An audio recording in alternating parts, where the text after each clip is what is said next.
we are responsible for our well-being. We spend a lot of hours working.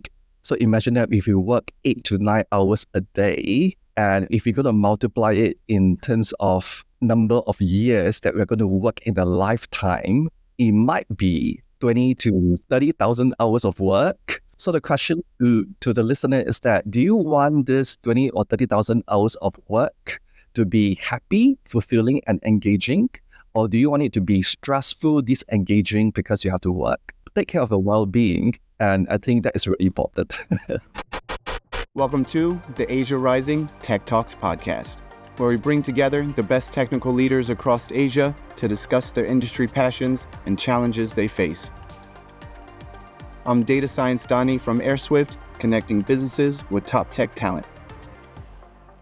Stephen, well, thank you so much for agreeing to be on the podcast and essentially sharing some of your subject matter expertise with us and, of course, the greater audience. I really think a good starting point would be to hear a bit more about yourself and your journey and, of course, what you're doing with the School of Positive Psychology. I'm very happy to be here. I am Stephen Lew. I'm the founder and the CEO of the School of Positive Psychology. And I've been in this industry for the past 17 years. And the School of Positive Psychology is a private education institution that focuses on adult and corporate training in the area of mental health and well-being development. So what we do is that we teach people how to thrive using the science of positive psychology, counseling and psychotherapy, coaching, and also organization psychology. So in short, what we really try to do here is that our mission is to help people to inspire people to focus more of their well-being and mental health development. Absolutely. And what about yourself? What's your background? I'm assuming you probably are a psychologist. Yeah. So, I wear many different hats. So apart from being the CEO and the founder, I am a psychotherapist. I'm trained in clinical hypnotherapy and positive psychology and other forms of coaching and psychotherapy. So in a nutshell, I work with individuals for personal healing, to overcome depression, anxiety, and trauma. And my specialty, I would say, or my focus, that is something very close to my heart, is to work with people to overcome trauma. Big part of my life, the reason why I'm in this industry is because that I also have a history with childhood depression and also complex childhood trauma. So I think that naturally gravitated me towards this area of work. Awesome. I would say that it has been meaningful, and so I'm able to blend my personal passion and also my work together. Well, also being in Singapore, it is very much hustle and bustle. It is everybody is looking out for the grind, is chasing that next dollar. Everyone is very entrepreneurial, and a lot of it's a commonality inside of Singapore for people to work, nonstop all day and all night. And, it's a cultural thing. I've worked in Singapore almost 7 years now, and it's infused in the DNA of, working inside of Singapore. Everyone is hustling as hard as they can, keep their head down. And, we don't understand our own bandwidth. We don't understand essentially, when we're at that, it's almost something has to happen in order for us to take a step back and really reflect on ourselves and be like, maybe I need to change something a bit. And, doing some research on your company, it seems like you're doing a lot with, organizations and helping them tackle these issues as well. Yeah, that's what we do, Donnie. And you're right on. I think there is this emergence of awakening that individuals and corporations right now are focusing on mental health and well-being. So as I mentioned to you earlier, that our mission at the school is to really help people to thrive using the science of positive psychology. And I guess that for the past many years that we have seen an uptick in these areas, in the leadership development front, in personal development, and also in professional development, because they want to infuse well-being science at work.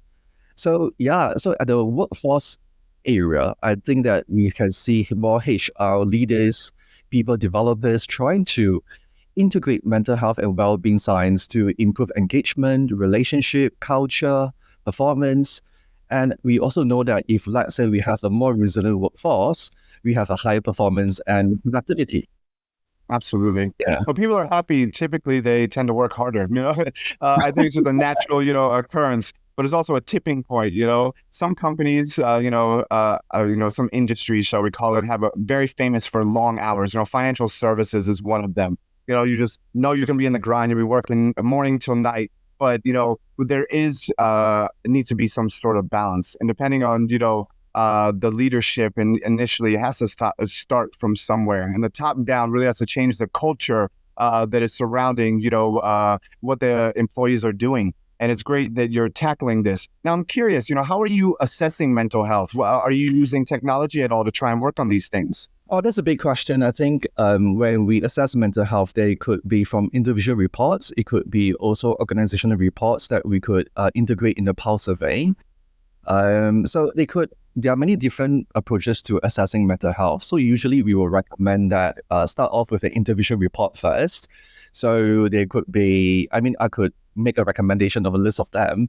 Usually what we want to measure is the personal level of stress. It could be also related to depression symptoms or anxiety symptoms.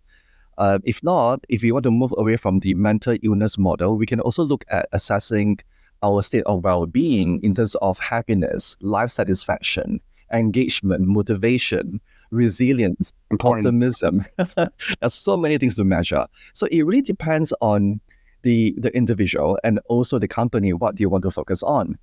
So one of my favorite measurements is actually the subjective, it's called the subjective well-being measurement, or simply known as a life satisfaction measurement, because it only contains 5 questions, and then you could just do it and it's free, and you have a sneak peek of whether are you really happy with life in a way. Oh, wow. And I'm assuming that, with emerging technologies that are, like AI and all of these different, exciting buzzwords, I'm curious, are they affecting, your portion of the business? Are you looking to potentially be a bit more effective using technology? Because essentially, it kind of makes you, more approachable to the masses when you can, make it an easier transition. So I'm curious to hear, what you're thinking and what direction you're heading in. Donnie, I foresee that you'll ask this question about AI. Yeah, and interestingly that we could, there are so many different viewpoints about this, right? Just the first thing I would like to share about AI and technology is that ever since the COVID-19 pandemic, we have been onboarding different technological solutions, right? So I would say that there is now an integration of solutions between AI, technology, and also mental health. So ever since that, there has been an uptick in mental health applications. Now we can see that there are increasing numbers using online counseling platforms, online EAP programs, and also online mental health support systems. So I think that's encouraging for a start. But I also want to emphasize that AI or technology can also assist us in a certain front. But I think what I'm trying to say here is that up to 50% that our mental health and well-being can be supported by these apps.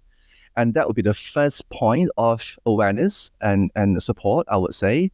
But it's also important to assure that we also engage in other well-being activities that AI or technology that can support. Yeah. Of course. Yeah. So feel free to ask me any questions, because there's so many technology out there that we can use. And say, for example, I was just chatting with a friend yesterday, and she was asking about whether she has ADHD or whether she needs, she was asking for some recommendation for an online counselor. So right, I think almost immediately I could share with her some online assessment that she can use, and then link her up to a mental health app that she can download immediately and connect with a counselor. So I think that's a part of AI and technology that I highly appreciate. Absolutely. Having that type of support at your fingertips you want to make it as easy as you can for someone that needs help to be able to find it and get it. And there's like you said, there's a lot of applications. There's all kinds of emerging technologies and apps that are coming out there, which is very exciting. Now, I'm curious, when it comes to, your mission at the School of Positive Psychology, what does success look like? What are you hoping to achieve? Well, our mission at the School of Positive Psychology is to really help people to empower individuals and communities to live their best lives. We want to advocate the power of positive psychology, and we want to inspire real change and transformation that lasts, right? I believe that Mm. as humans, we would like to reach our optimal state of functioning, which means that we are no longer just problem solving or surviving, we can really thrive and flourish. And when we talk about the concept of thriving and flourishing, many people may push back that, well, sometimes it's not so good to be happy because lives can be very challenging and there are hardships. And some people may say that thriving is so difficult. But what we try to do at the school is that we can use the science to thrive despite having challenges in life. And this is possible. Yeah. That balancing act. Mm. Yeah, I mean, Oh, when interesting. we talk about well-being, many people would think that well-being is about having wellness, right? It is the absence of distress and illness. But what we want to put across that no, that's not the way, because well-being is about having a whole person approach. That we still have our challenges and problems in life, but we can still engage the very best bits of ourselves to build meaningful connections, to perform, to live our life meaningfully and purposefully. Yeah, and that's the whole point. Yeah, in some ways. Absolutely. I always, when I circle back to my why in recruitment, essentially it's because I'm helping people.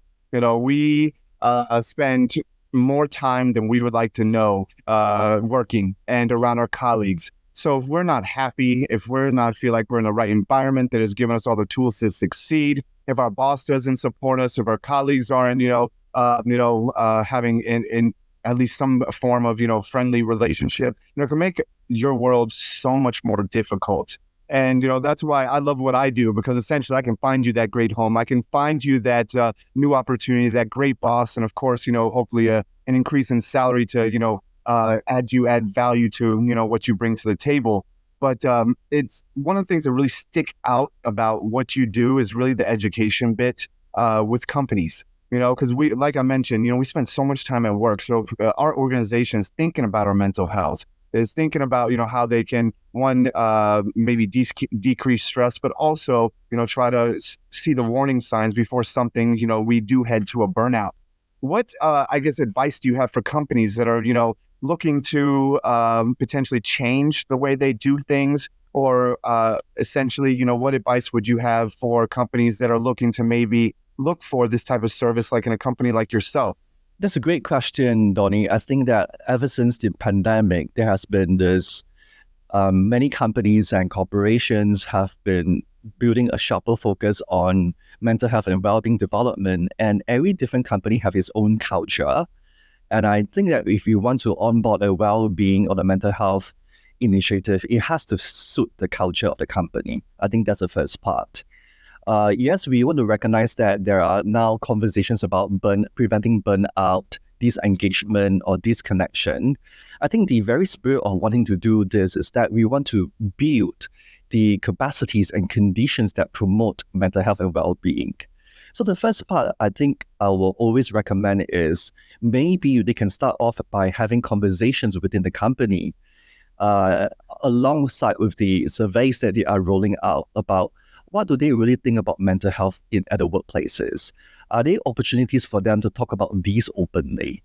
What are the current challenges related to receiving help or support related to mental health? Because even though we want to build a culture around well-being and psychological safety and trust, but there are still limitations within the workplace because some people are just not comfortable to talk about these conditions with their managers, because it could be a dual relationship issue that on one hand that I need to report to my reporting officer about my performance, I may not be comfortable to share with my reporting officer about my personal problems, right? So I think that it is a nuanced support approach that we have to explore. So I think one of my top recommendation to organizational leaders, if you want to build a mental health initiative, it has to be top down and ground up at the same time. So let's welcome opinions from different departments. Let's invite conversations, what really matters, and how could we start this in a progressive, integrative way? Yeah. I just also want to take the opportunity to say that well-being or mental health is not like a binary approach. It is not a quick fix. So many companies we work with, they tend to gravitate towards the idea that if we want to talk about mental health or well-being, let's us run a, a lunch talk, a 90 minutes engagement, or a 1 day, half a day workshop, and thinking that they have done something about mental health, right? And that's a challenge because mental health and well-being is a continuum, right? Everyone is in the journey at different parts of the continuum. And in this continuum, I will start off with -10 to 0 and 0 to +10. And -10 to 0 means that they need a lot of mental health interventions because they are highly stressed, they may be depressed, they are highly burnt out, they are barely coping, right? So, and we have those individuals and groups who are from 0 to +3. They are surviving, but they may not be necessarily engaged and flourishing. And there are also those who are from like +5 to +10, and they are the ones who can really contribute to the well-being of the organization. So if you want to build a mental health initiative, we have to look at these different groups of people. We can start off by co-creating the piece, by inviting them to come forward to share ideas, energy network, so that collectively they can even design an employee well-being framework that can be embedded within the HR system or the leadership and development, organizational development systems. Yeah. I'll stop now, and because I can just go. Absolutely. Oh, that was hard. No, I really appreciate the breakdown because I'm so curious about this, because it also something you said about mental health is really essentially that it changes. It's not something that is so standard. You might have a great Monday and Tuesday might be a horrible day. It really does fluctuate. And you mentioned, COVID. There's a lot of things that came about from COVID. And from my perspective, from a talent acquisition side, the remote working, hybrid environments, to me, that was one of the blessings in disguise that we are able to work almost anywhere. The infrastructure is now in place. I think it was shock and awe when we initially had the pandemic, but now we're at a place where essentially you can get work done. And from a candidate perspective, I've got some, people that I speak with that only want remote roles. They don't want to go back to the office. They don't want to be, in that type of environment anymore. Or at the very least, they want a hybrid opportunity because they want a little bit of a balance. It's not just because it's the commute. It's because, it's in their own comfort in their own space. Have you, on your side of things, like with speaking to organizations, does, the environment that you work in as far as like hybrid or remote, is that something that these companies are discussing as far as, improving their initiatives on mental health at all? Yes, in a nutshell, yes. I would say that there are many companies are discussing these hybrid working styles and see whether what works best for the culture and and also meeting the business outcomes. And let's say we're discussing with many companies, working with them to design certain frameworks that could support these initiatives to allow more agency autonomy for these performers, right? But at the same time, we also try to discuss that what's the best way to engage them out of office environment so that they can still continue to build the cultural identity that they can share with each other in terms of human connection. I think it's a multi-pronged approach. There are so many factors that could come together because when we talk about organizational well-being, an organization is made out of not just business, it's made out of processes, relationships, emotions, and people, right? So I guess that in order to make this work, there's a lot of trial and error. And of course, in the essence of sharpening and evolving these systems, we have to be flexible and agile to see what can really stick and work. Yeah. So when I work with companies, it's interesting to see that there are many different leaders who really want to champion these positive differences, but they're also being held back by the limitations of fear that is this going to work? At what end will this cost the business, right? And how do we balance it, And just a quick industry joke is that there's no such thing as work-life balance, but there is a thing called work-life harmony, and that is really important that we're trying to get at. Oh, I love that. I will say you must have been talking to a recruiter. Yeah. We don't have that too much. But, as I say, you got to do what you got to do. But as well as it is, one thing that actually changed me as far as, I guess, my working style and what I do is actually becoming a father. My entire life and my entire perspective really changed after I had these little little boys, looking at me, wanting some more of my time. I had to be very, precious with what I was doing. On the weekends, I try not to work at all because that is, the time that I really try to spend with them, evenings as well. But, it is a balancing act, but it was something that really was a life-changing moment that really kind of changed me to start thinking about my time and where I was kind of prioritizing myself a bit differently. I would assume that, life events kind of start, piling up. And that is, have you found that is something that kind of has about of an alarm flag to individuals, and they'll have something that happens and then they'll almost be like, okay, maybe I need to do something a bit differently. I'm assuming where that's a lot of what you kind of you come across in your in the school of positive psychology. Yeah, it has been interesting journey, as I said, in terms of like being the CEO and also being a practitioner. I feel very privileged to be working with people who will come and share stories of how they bounce back from adversities and how they discover meaning in their work.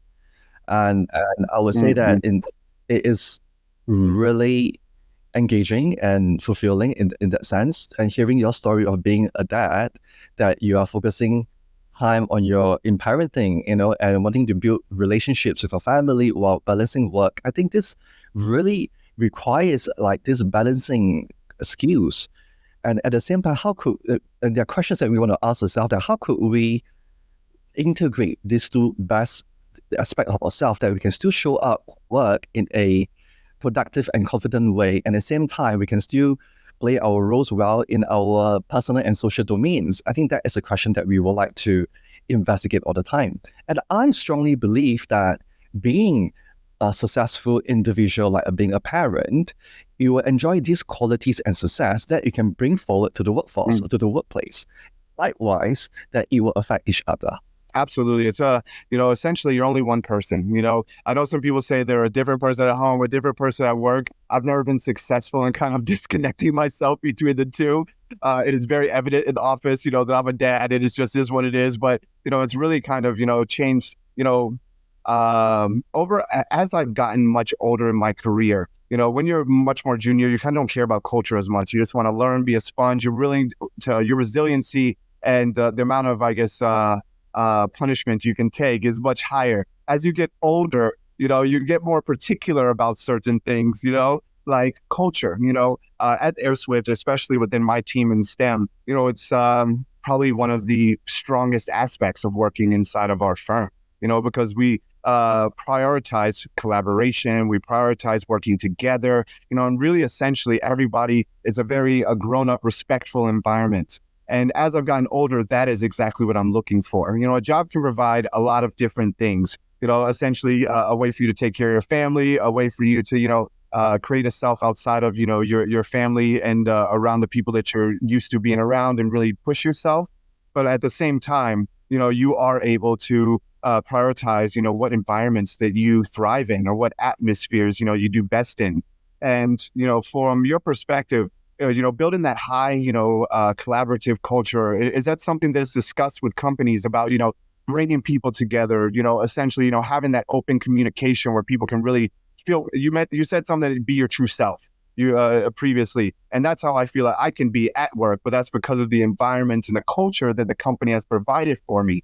Would you say, is that like kind of the end goal for a lot of companies? That's the dream scenario, that they want to try and create a framework that essentially promotes this, end goal? Many companies right now, I would say that in terms of wanting to build the best version of a company, relating to having a better organizational health, is about increasing the health of their people. And by doing so, I think building a culture that is collaborative, that are highly connected, that will be able to appreciate social connections, trust, and also creativity and innovation, which allows them to be comfortable in their own skin by being at work, bring the best versions of themselves at work.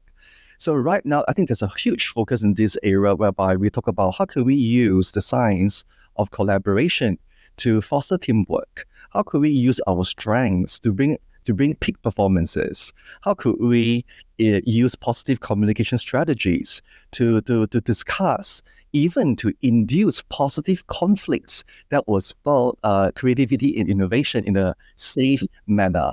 So I would like to say that many companies right now, they are investigating that how best they can create such a culture while that they are still human, right?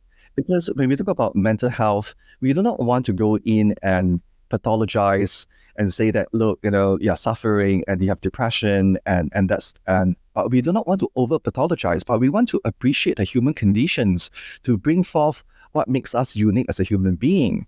And by discovering this, we are able to align using teamwork and collaboration so that there's a synthesis of being our best versions of ourselves.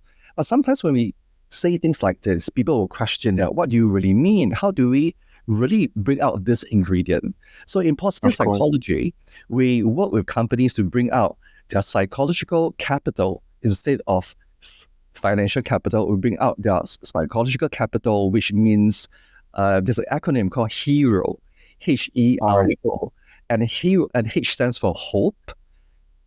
E stands for efficacy, which is confidence. R stands for resilience, and O is optimism. And according to science, that we can teach and train and measure these four aspects that can increase the performance and the organizational health of the company by focusing on the psychological capital.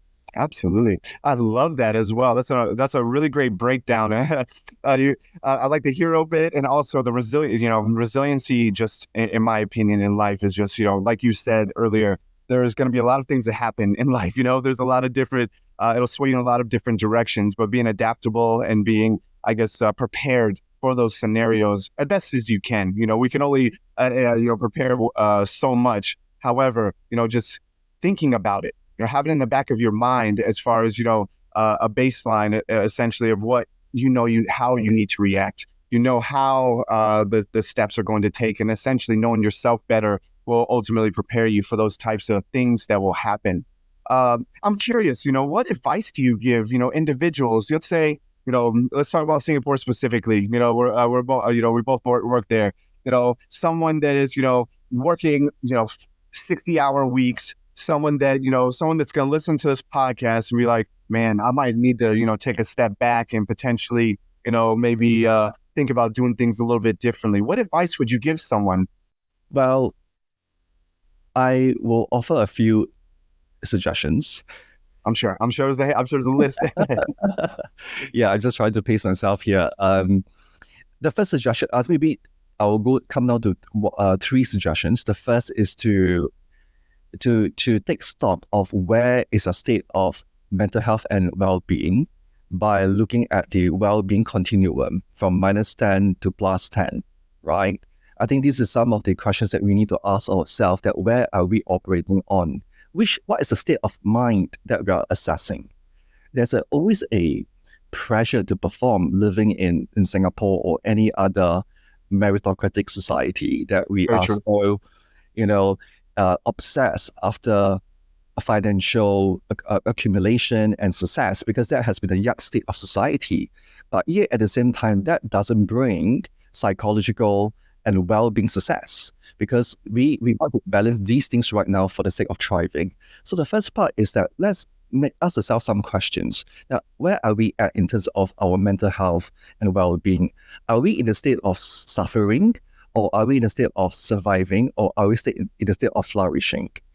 And if the person first have a baseline, then they are able to know what sort of resources they need, right? So I would imagine that this is the first suggestion that I would give. And the second suggestion would be is that they are, in terms of being at work, right? In Singapore, as a Singaporean, I also pour in a lot of hours. And sometimes I find, especially as an entrepreneur, I find myself working over the weekends. But sometimes I need to also there's a gap between awareness and skills.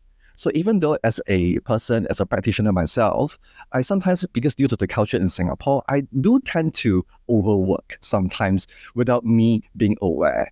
Or sometimes when I find myself being aware, I have to apply these skills to stop myself so that I'll be able to take charge of my well-being and set up protective factors so that I'll be able to recharge myself. So the second suggestion that I would share would be is to use the analogy of a well-being tank. So the well-being tank is just an analogy that every day when we wake up in the morning, we have an energy tank of well-being, and we have 10 units. And we will deplete these units along the day by attending work tasks or talking to people or and doing different things. So my advice or suggestion is that once you hit number 3, right, number 3, stop and stop and recharge yourself. Yeah. Mm-hmm. So, but some people may be quite feel peculiar about this suggestion. What do you mean? So what I'm trying to say here is that last time I used to only stop when I hit 0, right? Yeah. So and I find myself being burned out because I tend to want to give my best to everyone and even to my family members or to my colleagues. I want to make sure that I go all the way to the 0. By the time I hit 0, I find myself being burned out. I find myself disengaged. And I also start to feel the side effects of these conditions affecting me the next few days. So my second suggestion is that assess yourself, stop at when you hit number 2 or number 3, right? And that's important.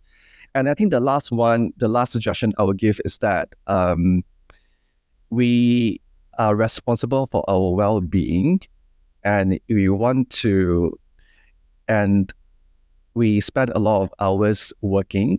So imagine that if you work 8 to 9 hours a day, and if you're going to multiply it in terms of number of years that we're going to work in a lifetime, it might be 20 to 30,000 hours of work.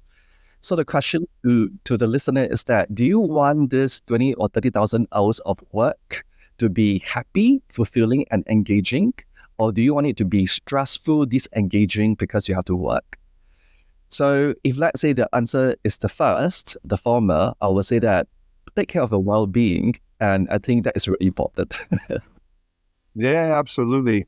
It's I really appreciate the very specific examples because, that is the goal of this session, if I'm honest with you, to bring some more awareness to, ourselves and how we can avoid getting to that 0 state where essentially it takes so much more to build back up to that, that healthy level. I think I'm one of the odd ones. The more I talk to people, the more energy I get. So I think I should count my blessings for that one. But, I am very, very thankful for you to share your story and what you are going through. And most importantly, we need more organizations like yourself that are really trying to help us from a much grander perspective than just, what we're doing on a day-to-day as far as work and getting stuck in, but also helping us take stock of ourselves and essentially how we can live more healthy and happy lives, I am absolutely rooting for your business, and I want to continue to be at the forefront of what you're trying to do, and essentially, what organizations that are partnering with you are trying to achieve. Because the more people that we have that are happy at work, the more people that we have that are, feeling empowered and feel like they're really doing something, meaningful with their lives, the more people that are going to be happier, the more people that are going to be kinder to each other. The resiliency aspect. Donnie, can I share one more tip? Oh, yes, sir. Yeah, we always got time left, right? Yeah, because I just heard what you say about resiliency and, dedicating our lives related to well-being. I just wanted to quote one quick important fact that because as humans, we spend so much time at work and also at different aspects of our lives, we tend to be more problem focused rather than solution focused. What I'm trying to say here is that because in psychologically, we have evolved to possess a negativity mindset or negativity instinct. It's known as the negativity bias. And the reason why we have this bias of negativity, because from 200,000 years ago, from our ancestors, we have been hardwired to pay attention to disasters and threats that may disrupt our existence. But 200,000 years from then to now, we still have this negativity bias. So what I'm trying to say here is that when we wake up each day, even though we want to be happier and more engaged and productive, this bias will set in and will gradually make us more prone to problems and negativity. So if you look at the world news, it's always challenging. There are market distresses, there are wars, there are conflict. We are always being held by this sense of pending doom or anxiety, right? Coming at us, yes, absolutely.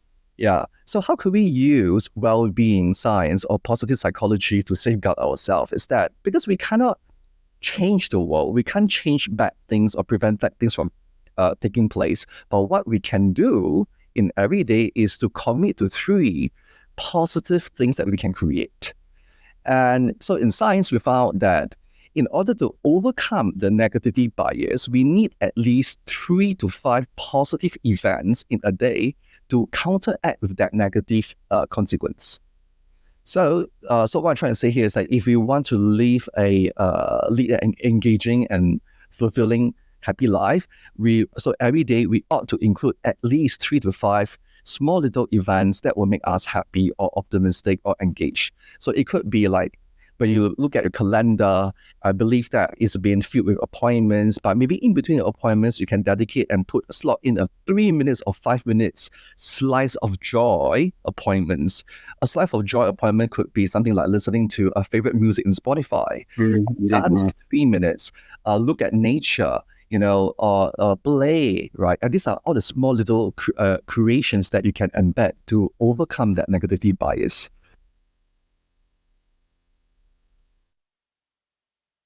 I love that. So now we have an official challenge, our first podcast challenge to our listeners.